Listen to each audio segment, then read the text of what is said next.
Muy pero muy buenos días, queridos amigos, o muy buenas noches en donde ustedes se encuentren o cuando estén viendo el video de hoy. Tenemos la continuación de la fe de Jesús, vamos avanzando lento pero seguro. Cada semana tratamos de hacerlo de la mejor manera que podemos para traerles nuevamente este contenido que estamos produciendo, que es un estudio un poquito más detenido de la fe de Jesús, ya que no hay mucha información, no hay mucha dirección en cuanto a los instructores bíblicos, y realmente nos interesamos en esta línea porque creemos que es muy importante. Cabe destacar que es la prioridad del canal en sí, por así decirlo, este tipo de temas. Queremos dedicar en este canal un poquito más de estudio, más de análisis, no mucho, pero un poquito más de profundidad bíblica. Por eso ustedes van a ver de que los videos son un poquito más extensos. Por eso quizá lo ven en dos partes, o nosotros lo dividimos en dos o más partes, y ustedes a esas partes quizás las subdividen en tiempos, ven un rato en la mañana, un rato en la tarde. La cosa es que ustedes pausen el video, se detengan en los textos, en las ideas, porque hay mucho contenido que vamos diciendo y por allí nos perdemos a la hora de mirar el contenido, y sería bueno que nos detengamos para aprovecharlo al máximo. Hoy nos toca la lección número 4 en la fe de Jesús más nueva. Quizás si usted tiene una fe de Jesús más antigua, cambia un poco, es un tanto diferente, pero en sí la lección habla de la oración y la fe. En esta porción vamos, en esta primera parte de la lección, vamos tan solo a ver las primeras 5 preguntas, y luego en la segunda parte de la semana que viene, a ver si podemos cargar el video entre el sábado o el domingo, vamos a ver un poquito cómo la fe influye en la oración, tanto en el pedido, el inicio humano hacia el trono de Dios, así también como el trono de Dios, cómo responde hacia nuestra vida y la relación con la fe. Y luego vamos a ver un poquito algunas condiciones que se deben tener en cuenta a la hora de orar y de recibir respuesta. Vamos a orar y vamos a dar inicio al temita de hoy. Querido Padre que estás en el cielo, gracias Señor porque nos regalas una nueva semana, nos permites iniciar un día con vida, con salud. Quizá hay algún amigo, alguna hermana que está con problemas en este momento y queremos interceder por ellos. Hay muchos que están entregando sus pedidos, algunos que ya han tenido la desdicha de tener el COVID y han salido, otros están sufriendo porque han tenido pérdidas, pero Señor, te queremos rogar que estés con ellos, que los asistas y que puedas, oh Dios, acompañarlos en estos momentos tan difíciles que estamos pasando, cada uno en su aspecto personal. Queremos invitarte, oh Dios, a que nos ayudes a tomar el brazo de la fe, a tomar el instrumento de la oración para sobrellevar estos tiempos complicados. Que sea la oración una herramienta que nos saque adelante y que podamos aprender a confiar más en ti. Oramos en el nombre de Jesús. Amén. La lección de hoy nos toca, es un tema muy sencillo en el sentido de que es muy práctico, no es muy complicado, no hay asuntos difíciles, pero realmente la parte difícil es ponerlo en práctica. La teoría es sencilla, o sea, lo que se nos enseña, el contenido de cómo orar, de cómo llegar hasta el trono de la gracia de Dios, es muy fácil, pero debemos realizar o implementar un hábito en nuestra vida espiritual de oración. La manera en cómo llegamos a Dios es muy importante, porque nosotros a veces podemos preguntarnos en cómo llegar a Dios. La Biblia habla de que Dios habita en un lugar inaccesible, es decir, mi parte física no puede entrar directamente ante la presencia de Dios, pero sí podemos llegar gracias a Cristo a la presencia de Dios directamente. Y quizá lo hacemos de manera equivocada, cómo hablamos con Dios, cómo llegamos a Dios. Algunos creerán que lo hacemos por medio de la meditación, algunos creerán que tenemos algún tipo de ritual extraño, algún tipo de conducta espiritual que debemos tener. No es así. O quizá nosotros creemos que, como se nos ha enseñado, nacemos en un mundo religioso y quizás se nos enseñó a repetir o a realizar rezos u oraciones o plegarias hechas por otros, que lo repetimos de manera inconsciente. Miles de criaturas del Señor en este mundo realizan quizá tipo de oración como las que hablamos. Y es muy importante tener en cuenta que el estudio de hoy, la lección 4, está íntimamente ligada a la lección número 1. ¿Por qué? Porque en la lección número 1 nosotros vimos acerca de la Biblia, vimos acerca de sus beneficios, de sus bendiciones, cómo Dios guió a los profetas, quién inició el contenido, quién reveló el contenido de la Biblia. Y bueno, hemos visto que fue Dios, y allí tenemos el estudio, creo que en 3 partes, 3 secciones, así que ustedes lo pueden visitar y sacarse las dudas al respecto. ¿Y por qué esta lección de hoy está unida al tema 1?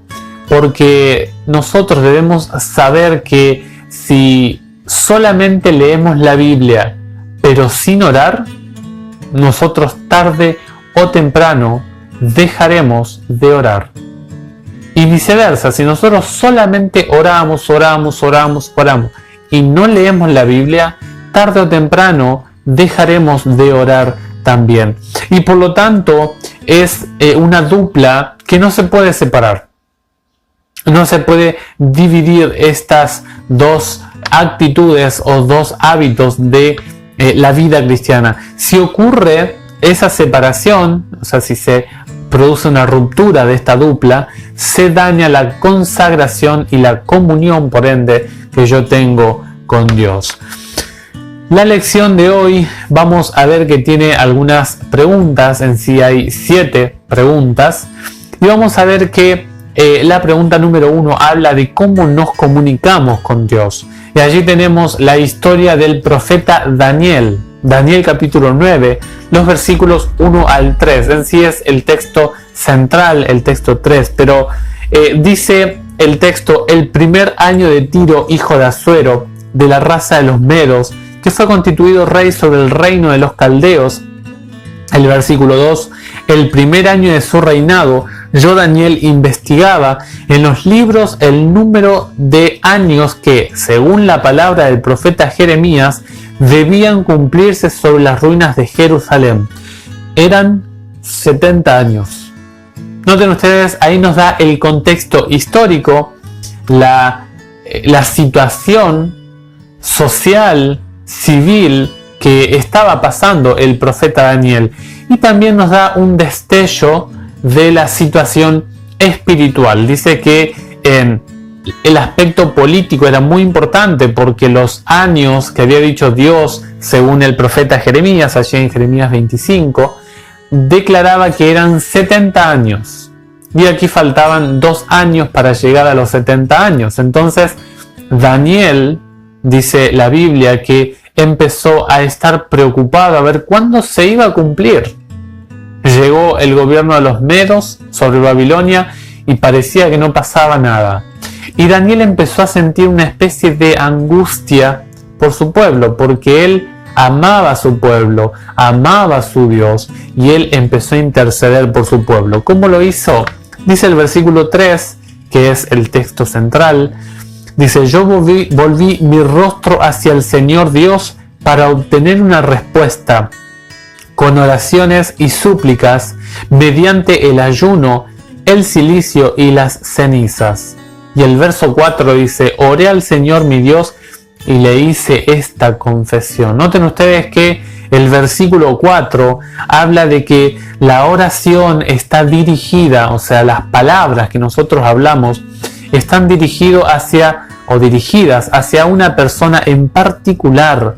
No es ningún hombre, no es ningún intercesor humano, no es ninguna persona muerta que ascendió a los cielos, sino específicamente dice mi Dios. Hace la pertenencia de la persona de Dios en la vida del profeta. El centro de la oración es la persona exclusiva de Dios. Y dice que cuando Daniel hablaba, Daniel hizo una confesión a Dios. El único que recibe nuestra confesión es Dios. Noten ustedes que el versículo 3 declara que él volvió su rostro. Esa frase es importante, este texto es muy amplio, el 3. Dice que volver el rostro, cuando nosotros volvemos el rostro a la persona, cuando alguien dice, mírame a los ojos y decime esto. Noten ustedes que el acto de mirar a los ojos involucra una atención especial, involucra una conexión directa, una sinceridad, una lealtad hacia la persona que estamos hablando. Y dice que Daniel, volvió el rostro a Dios, confió en Dios, habló de manera sincera con Dios, directa con Dios. Y luego dice que lo hizo para obtener una respuesta. La gente busca respuestas en el tarot, en el horóscopo, busca respuesta en la bola de cristal, pero la Biblia dice que este hombre, que en el capítulo 10 se le llama hombre amado por Dios. Noten ustedes que este hombre buscaba soluciones, buscaba respuesta, buscaba solucionar sus intrigas en Dios. Y dice que lo hacía múltiples veces, porque luego dice con oraciones y súplicas. Note que están en plural ambas maneras de conectarse y hablar con Dios. Y luego expresa cómo lo hizo, mediante el ayuno, el cilicio y las cenizas. Y aquí hablamos un poquito de la actitud al momento de orar. Saben, Daniel oró de manera muy especial con Dios, porque dice la Biblia que lo hizo ayunando, dedicó un tiempo específico, se olvidó de su cuerpo material, olvidó su ingesta física y dedicó su mente a la comunión con el cielo. Y además se acostumbraba en esos tiempos, el cilicio y las cenizas eran expresiones del contexto histórico y el momento social y geográfico que tenían estas prácticas de entregar su devoción a Dios. Lo vemos también en el caso de Job. Se ve que era una cuestión que venía de la etapa patriarcal del pueblo de Israel, el hecho de dedicar un espacio de la forma en que yo me encuentro con Dios. Vestirse con cilicio era vestirse con una ropa áspera de piel y de pieles que indicaban que cuando una persona veía a Daniel vestido así, lo identificaba con el luto, con la angustia, con la pesadez de que algo estaba pasando en la vida espiritual del profeta. El versículo allí, el capítulo 9, describe la poderosa, la rica oración que hizo el profeta Daniel. Noten ustedes las frases de desesperación. Noten ustedes que él tiene una charla especial con Dios. Dice, inclina tu oído, o sea, atiéndeme, escucha, abre tus ojos, mira nuestras ruinas. Todas las frases de súplica, de ruego. Dice, la ciudad que es llamada con tu nombre, porque no presentamos nuestra súplica delante de ti a causa de nuestros actos de justicia, sino a causa de tu gran misericordia. Daniel sabía que podía entrar en comunión con Dios por cómo era Dios. Dice el texto, Señor, versículo 19, escucha, Señor, perdona, Señor, Presta atención y obra, no tardes más a causa de ti, Dios mío, porque tu ciudad y tu pueblo son llamados con tu nombre. Jesús nos enseña y se une al profeta Daniel de manera sencilla. Dice, retírate a tu habitación, cierra la puerta y ora a tu Padre que está en lo secreto. No es tan complicado orar. La manera en que llegamos a Dios, noten que el texto central hoy del versículo 3 habla de que Daniel está en una situación de desconcierto, de desesperación, anhela, y noten ustedes la conexión con la Biblia que hay, busca encontrar respuestas de la Biblia y lo conecta con la oración.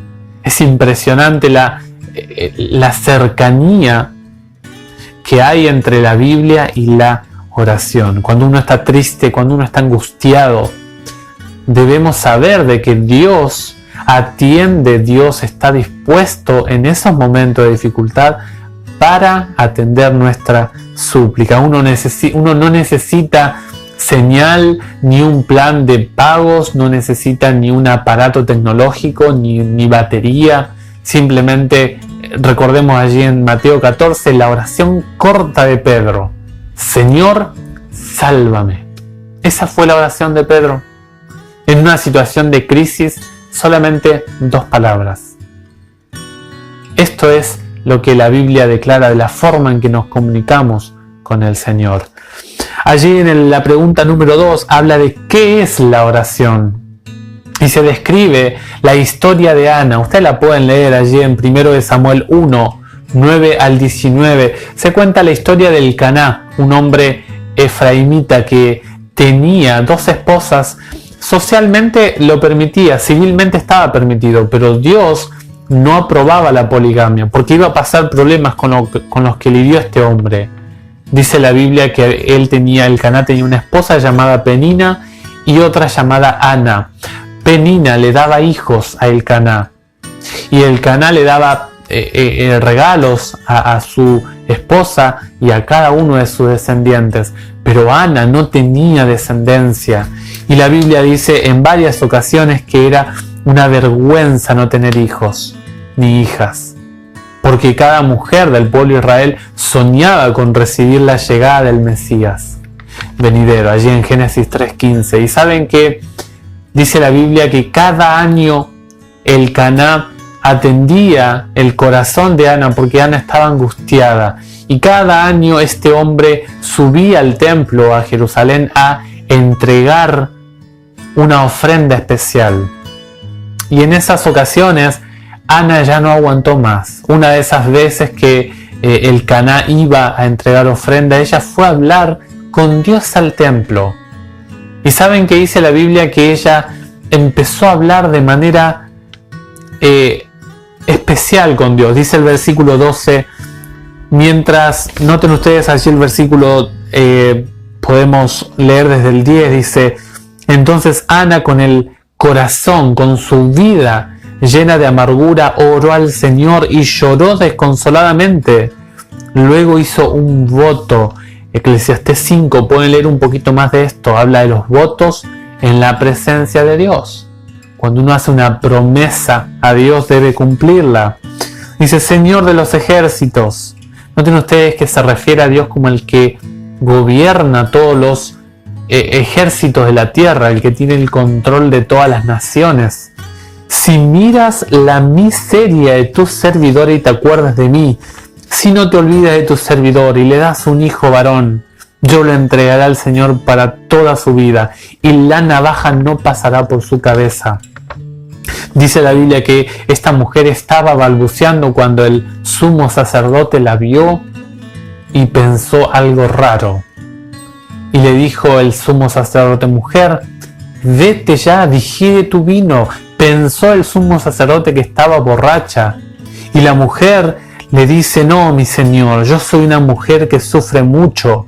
No he bebido vino ni nada que pueda embriagar. Solo me estaba desahogando delante del Señor. No tomes a tu servidora por una mujer cualquiera. Si he estado hablando hasta ahora ha sido por el exceso de mi angustia, de mi congoja y de mi dolor. y ahora el sumo sacerdote la despide con una bendición. ¿Saben? De esa tremenda oración, de esa tremenda súplica que hizo esta mujer, nació uno de los hombres más poderosos de la nación de Israel. Nació Samuel, oído por Dios. Y esta mujer dice que cuando fue destetado, Samuel, el niño, lo entregó, lo llevó a la casa de Dios, y fue un hombre que trabajó en la primera fractura de el pueblo de Dios. Fue el primer rey, Saúl, que no aceptó el pueblo la propuesta de Dios de que Dios sea su rey, y a él le tocó gobernar en esos tiempos. Fue un juez, un profeta, un tremendo servidor en las manos de Dios. Iba a las diferentes ciudades estableciendo escuela de los profetas, trabajando con los líderes de Israel, llamando la atención al monarca rebelde Saúl. Hasta después de muerto se lo buscó, de manera equivocada Saúl lo buscó, pero todo se inició por una oración de una mujer angustiada. ¿Qué hizo esta mujer? Practicó una plegaria, un ruego, una oración, abrió su corazón, derramó su corazón a Dios como un amigo, le contó a Dios su problema. Y eso es lo lindo de Dios, que Dios me escucha a cualquier hora de la mañana, a cualquier hora de la madrugada, cuando uno se levanta y por allí no tenemos sueño en la noche. La cámara de audiencia de Dios está abierta a nuestro alcance. Declara una autora: la oración pone al corazón en inmediato contacto con la fuente de la vida y fortalece los tendones y músculo de la experiencia religiosa. La oración, la persona que practica la oración no queda igual. Ella declara, esta cita está en Obreros Evangélicos 268, la página, y esta ahora que les leo está en la 270, el mismo libro. La vida de un verdadero cristiano es una vida de oración constante. Que cada suspiro nuestro sea una oración. La oración es una charla con Dios. Es una comunión, una comunicación personal con la cámara de audiencia del Rey del Universo. Noten ustedes que Daniel, allí en Daniel 9:3, nos decía hasta la manera en cómo iba vestido, la actitud ante mi aspecto físico del profeta es también tenido en cuenta a la hora de orar. Es como pensar cuando uno va a hablar con alguien importante. Imagínese que usted va a una oficina de una consultora de trabajo que le hacen una entrevista de trabajo, una entrevista laboral. ¿Usted iría sin remera?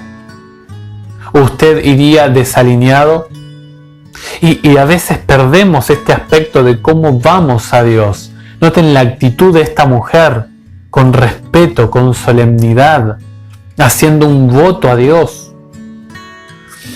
Y Jesús nos habla que debemos tener cuidado con hacer oraciones ya formadas, ya viejas, oraciones de color amarilla, con el papel gastado. Es más, Jesús habla en contra de las repeticiones. Jesús allí en Mateo 6 dice: cuando ustedes oren, no hagan como los hipócritas. A ellos les gusta orar de pie en las sinagogas y en las esquinas de las calles para ser vistos. Les aseguro que ya tienen su recompensa. Y ahora nos habla a nosotros y nos enseña, nos da instrucciones de cómo orar. Dice: tú, cuando ores, retírate a tu habitación, cierra la puerta y ora a tu Padre que está en lo secreto. Ten una charla íntima con el Padre que está en el cielo. Y luego dice: y tu Padre que ve en lo secreto te recompensará en público. Cuando oren, no hablen mucho. Es más, hay momentos en la oración de gratitud, momentos de petición y también un momento de silencio para escuchar la voz de Dios. A veces hablamos y dejamos a Dios ahí con la boca abierta. Y dejamos ese hueco y nos perdemos de la dirección divina. Cuando oren, no hablen mucho como hacen los paganos. Ellos creen que por mucho hablar serán escuchados. No hagan como ellos, porque el Padre que está en el cielo sabe bien qué es lo que a ustedes les hace falta antes de que se lo pidan. Noten ustedes que Dios sí bien sabe, Dios tiene omnisciencia y omnisapiencia, uno de los o dos atributos de Dios que están conectados, pero la oración me cambia a mí. La oración no me deja igual a mí en mi vida personal. ¿Cuánto poder tiene la oración? Dice la tercera pregunta, Santiago 5:16. Es tan sencillo que dice mucho. Pero dice, si alguien está afligido, que ore. Si alguien está alegre, que cante salmos. Si está enfermo, que llame a los ancianos de la iglesia para que oren por él y lo unjan con óleo en el nombre del Señor. La oración que nace de la fe salvará al enfermo. El Señor lo aliviará y si tuviera pecados, les serán perdonados. Noten ustedes que la oración abarca tanto aspectos físicos como aspectos morales que se conectan en la vida espiritual. Confiesen mutuamente sus pecados y oren los unos por los otros. La oración, hermanos, hermanas, está para unirnos. La oración está para formar vínculos eclesiásticos, de sostén, de acompañamiento con el otro. La oración perseverante, allí dice, confiesen mutuamente, versículo 16, confiesen mutuamente sus pecados y oren los unos por los otros para ser curados. La oración perseverante del justo es poderosa. La persona que está en sintonía con lo moral de Dios, la persona que anda según las normas morales de Dios, las leyes de Dios, dice, es poderosa. Dios acompaña la oración del fiel. Y habla de Elías, está hablando justamente, Elías era un hombre como nosotros, y sin embargo, cuando oró con insistencia para que no lloviera, no llovió sobre la tierra durante 3 años y 6 meses. Después volvió a orar, entonces el cielo dio la lluvia y la tierra produjo sus frutos. Un hombre emocionalmente desequilibrado era Elías. Estaba bien un día, otro día estaba triste. Y Dios escuchó la oración de este hombre. Un tremendo profeta ya en los tiempos de Jezabel. Esta es la teoría. Es sencilla, es totalmente fácil, pero lo que más es difícil en este tema es la práctica. Si es así, debemos comprobarlo. Así de simple, no hay misterios, ningún asunto extraño, nada oculto, sino bien puntual es la respuesta a esta pregunta. ¿En nombre de quién debemos orar? Noten ustedes que el centro de la oración, la garantía, la seguridad de que mi oración va a ser respondida es la persona de Cristo Jesús. Allí en Juan 14:13, la Biblia dice, y yo haré todo lo que ustedes me pidan en mi nombre. Dice, yo haré todo lo que ustedes pidan en mi nombre, para que el Padre sea glorificado en el Hijo. Y Romanos 8:26, que hablamos la semana pasada, declara que el que conduce la oración, el que la purifica la oración es el Espíritu Santo, con gritos, con gemidos indecibles. Actúa en favor nuestro, con nuestras palabras balbuceantes. Acomoda nuestras palabras egoístas. Los recursos de la omnipotencia están a nuestro alcance tan solo en el nombre poderoso de Cristo Jesús. Eso también usted debe vivirlo, no se lo puedo contar. Eso es algo que uno debe pasar por esta experiencia de manera personal. La pregunta número 5, que es la última que vamos a ver hoy, que es, creo yo que es muy importante esta pregunta. porque nos hace un llamado de atención a nosotros como seres humanos, que tenemos una responsabilidad en el aspecto de la plegaria y de la comunicación con Dios. Allí en la pregunta 5 habla de que si Dios contesta todas las oraciones, ¿será que Dios atiende cada oración, cada plegaria que nosotros hacemos? Bueno, vamos a comprobarlo con la Biblia. Dice el versículo de Mateo 7, 7 al 11, pidan y se les dará, busquen y encontrarán, llamen y se les abrirá. Porque todo el que pide, recibe, el que busca, encuentra, y al que llama, se le abrirá. ¿Quién de ustedes, cuando su hijo le pide pan, le da una piedra? O si le pide un pez, le da una serpiente. Y aquí involucra a los padres y a las madres. ¿Será que si su hijo le pide algo de comer, le va a dar esto? ¿Le va a dar una piedra o le va a dar una serpiente? Jesús dice, si ustedes que son malos, que son pecadores, saben dar buenas cosas a sus hijos, buenos regalos, buenas dádivas a sus hijos, ¿cuánto más el Padre de ustedes que está en el cielo dará cosas buenas a aquellos que se las pidan? Y noten ustedes que esto es algo que a mí también me costó aprenderlo, porque uno le pide a Dios cosas, uno tiene una charla con Dios personal. Esto es un texto que involucra un aspecto totalmente personal. Yo no puedo involucrarme en los asuntos personales de la gente, pero la Biblia sí se involucra. ¿Y por qué se involucra? Bueno, porque algunos detalles de estos versículos, permítanme contarles un momentito nomás y ya acabamos, no se cansan. Noten ustedes que el primer punto es que hay una parte humana y hay una parte divina. En la oración no todo es de la parte celestial. En la oración también hay una cuestión nuestra como seres humanos. Hay algo que nosotros tenemos que hacer. Podríamos decir hay un porcentaje, una porción de la oración, de la comunión, que es la mayor parte, obviamente, que es lo divino, pero también se escapa un porcentaje que es lo humano, que a veces se nos escapa a nosotros. Y por eso a veces nosotros no podemos recibir esa respuesta. ¿Cuál es la parte humana?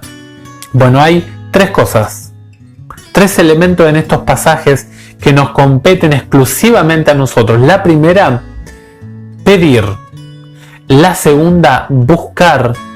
Y la tercera, llamar. Estas tres actividades que involucra esta actitud en la oración es exclusivamente en la parte humana.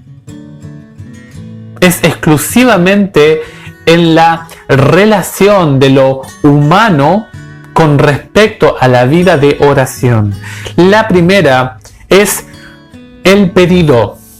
El pedido es hacer una petición a Dios. Es un reconocimiento que yo no lo puedo hacer. Cuando alguien pide, es que ya ha probado todas las posibilidades que tenía y ha visto de que no lo puede lograr por su propia cuenta. La segunda es la búsqueda. Algunos dicen, bueno, ya oré, ahora me quedo acá tranquilo esperando la respuesta de Dios. Es cierto, yo preciso un trabajo, pero la segunda responsabilidad que tiene el ser humano es buscar. Significa levantarse del lugar de oración, dejar de estar de rodillas para ahora ir a encontrarse con la respuesta de Dios que está allí afuera. Y la tercera es llamar. Llamar que demuestra una actitud de perseverancia, de insistencia y constancia. Noten ustedes que cuando uno llama y alguien no me atiende al teléfono, lo llamo y lo vuelvo a llamar. Algunos dicen, no, Dios no me respondió. ¿Y cuánto oraste? No, 2 veces, 3 oré. Saben que allí en Mateo, el capítulo 26, Jesús nos enseña a rogar a Dios. Dice la Biblia que Jesús cayó de rodillas y suplicó 3 veces por un pedido. Y cuando uno ve algo tripartito en la Biblia es que nos indica perseverancia, repetición y llamado de atención a esa actitud triple que se está demostrando. Saben, mucha gente aquí falla y a veces he fallado también en no insistir y volver a llamar y volver a golpear y sacudir el trono de Dios con mis oraciones y volver a suplicar. Miren, hay personas que han orado por más de 20 años por un pedido. ¿Oraría usted en cada oración por 1 década, por 2 décadas, por más de 3 décadas un pedido de oración? ¿Cuánta perseverancia a veces precisamos? En estos pasajes se trasluce un profundo reconocimiento de la imposibilidad humana. O sea, el pecador se da cuenta que no puede por sí mismo. La oración involucra un reconocimiento de la imposibilidad de mi condición como ser humano. Y con la ayuda de Dios, ahora la fuerza humana y la fuerza divina, la debilidad humana y la fortaleza divina, ahora se funde en una posibilidad asegurada, en una garantía asegurada. Y ahora nosotros, unidos a la fuente de poder, podemos estar seguros que la respuesta está garantizada no por mí, como decía Daniel, no por nuestros actos de justicia, sino por tu misericordia. Dios atiende mi oración porque Dios es bueno. Dios siempre responde. El cuarto punto que se ve en este pasaje, Dios siempre responde. Pero a veces esa respuesta se manifiesta en respuestas diversas.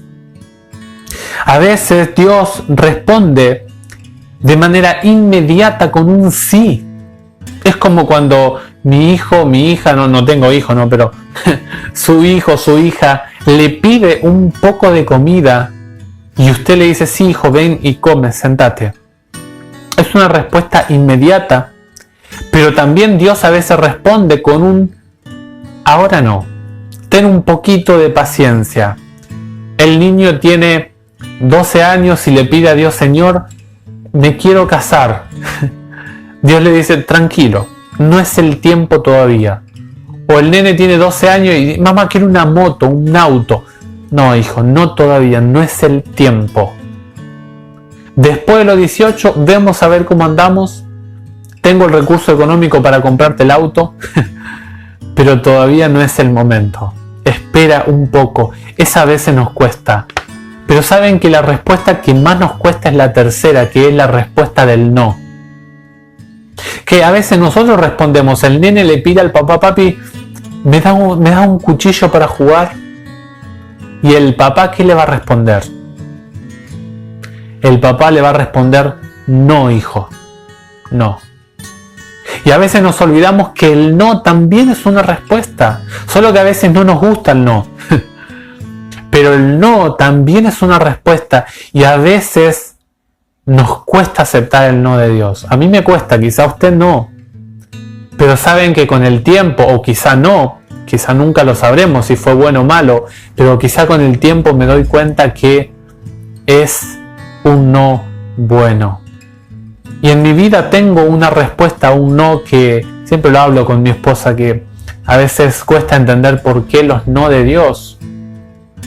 Pero el Señor me consuela, me acompaña en estos momentos y es una experiencia con el Señor.